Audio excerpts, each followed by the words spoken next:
Parisada Hindu Dharma Indonesia (PHDI) Provinsi Bali menyoroti atraksi kembang api di Pantai Brawe oleh salah satu beach club saat upacara persembahyangan oleh umat Hindu. Menurut Ketua PHDI Bali, Nyoman Kena, tindakan itu tidak hanya pelecehan agama, tapi bisa juga membahayakan jiwa.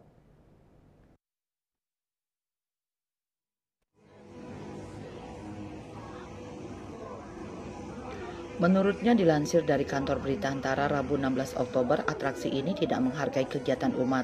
Semestinya dilakukan koordinasi dengan pihak desa adat atau pecalang ketika hendak memainkan atraksi berbahaya ini.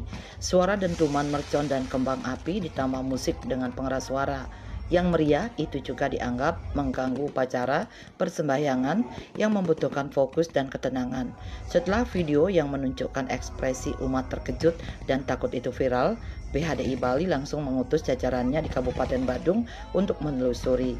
Menurut Kena, tenda lokasi upacara itu semestinya menjadi penanda bagi pelaku industri pariwisata yang menggelar atraksi kembang api.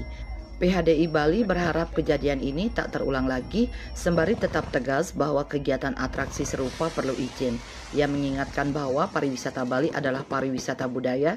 Ia tak melarang atraksi kembang api dengan catatan pelaku pariwisata disiplin, sehingga wisatawan pasti akan terus datang.